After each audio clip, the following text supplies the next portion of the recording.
குட்டி கதைகள் 7. கிணற்று தவளை. மழை, ஓயாத மழை, ஏரி நிறைந்து வழிகிற அளவுக்கு ஒரு மழை.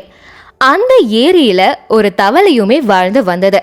மழை பயங்கரமா பெய்யறதுனால அந்த ஏரியில இருக்கிற நீர் ரொம்பவே குளிர்ச்சி அடைந்து விட்டது.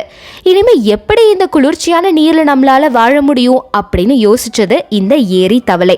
சரி, சிறு நாட்களுக்கு அந்த தூரத்துல இருக்கிற கிணற்றுல போய் நம்ம வாழ்ந்து வரலாம் அப்படின்னு முடிவெடுத்து அந்த கிணற்று நீருமே வெதுவெதுப்பாக இருக்கும் அப்படின்ற நம்பிக்கையில புறப்படுகிறது இந்த ஏரி தவளை.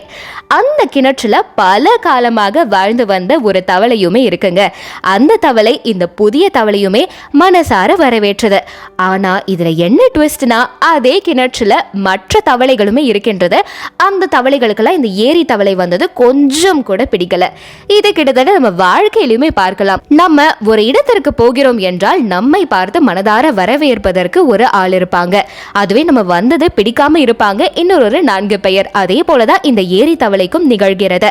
இந்த கிணற்று தவளையுமே ஏரி தவளையை பார்த்து, நண்பனே, நீ இத்துணை நாளும் எங்கு இருந்தாய், எங்கு தங்கியிருந்தாய் என்றும் கேட்கிறது. அதற்கு உடனே இந்த ஏரி தவளையும், நான் ஏரியில் தங்கியிருந்தேன் அப்படின்னு சொல்கிறது.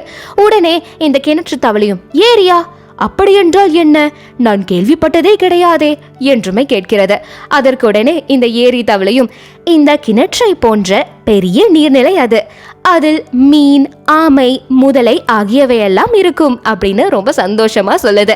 உடனே அந்த கிணற்று தவளையும், இந்த கிணறை போலவே இருக்குன்னு சொன்ன அவ்வளவு உயிரினங்களா அப்படின்னு கேட்கிறது. அதற்குடனே அந்த ஏரி தவளையும் ரொம்ப ரொம்ப மகிழ்ச்சியாக, இந்த கிணறை விட மிக பெரியது ஏரி அப்படின்னு சொல்கிறது. ஆனா அந்த கிணற்று தவளை கொஞ்சம் கூட நம்பாம, நண்பா, நீ போய் சொல்கிறாய், இந்த கிணறு தான் இந்த உலகத்திலேயே ரொம்ப ரொம்ப ரொம்ப ரொம்ப பெரிய நீர்நிலை அப்படின்னு சொல்கிறது. இது சொன்னது பத்தாதுன்ட்டு எல்லா தவளைகளும் சேர்ந்து இந்த ஏரி தவளையை பார்த்து, நீ பொய்யன், புரட்டன், உன்னை நம்பி இங்க வைத்திருந்தால் எங்களுக்கு தான் ஆபத்து அப்படின்னு பொய்யான புகாரை எல்லாமே போட ஆரம்பிச்சு அந்த ஏரி தவளையை தாக்கவும் முயன்றன. அப்போதுதான் கரெக்டான டைம்ல ஒரு அழகான பெண்ணும் அந்த கிணறுல இருந்து நீர் எடுக்க ஒரு தோணியை இறக்கிய போது, ஆளை விடுங்கடா சாமி, அந்த குளிரான தண்ணீர்லயே நான் வாழ்ந்துக்கிறேன் அப்படின்னு ஏரி குதித்து வந்துடுச்சு இந்த ஏரி தவளை. அதனுடைய ஏரிக்குமே போய் அங்கே வாழவும் ஆரம்பித்து விட்டது.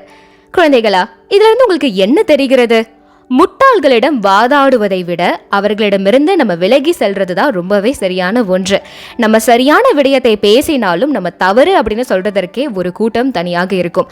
அவர்களுக்கு கிட்ட உங்களுடைய பாயிண்ட்டை எக்ஸ்பிளைன் பண்றதை விட நம்ம என்ன சரியோ அதை நம்ம புரிந்து கொண்டு நம்ம வாழ்ந்தால் அதுவே நல்லது. உங்களுடைய கருத்துக்களை காமெண்ட் செக்ஷன்ல சொல்லுங்க. உங்களிடமிருந்து விடைபெறுவது நான் RJ ஹரிணி தேஷ்குமார். மீண்டும் ஒரு இன்ட்ரெஸ்டிங்கான குட்டி கதை வீடியோவில் உங்கள் அனைவரையும் விரைவில் சந்திக்கிறேன். மறக்காம நம்ம சேனலுக்கு சப்ஸ்கிரைப் பண்ணிடுங்க. இந்த வீடியோவை லைக் மற்றும் ஷேர் பண்ண மறந்துடாதீங்க. நன்றி, வணக்கம்.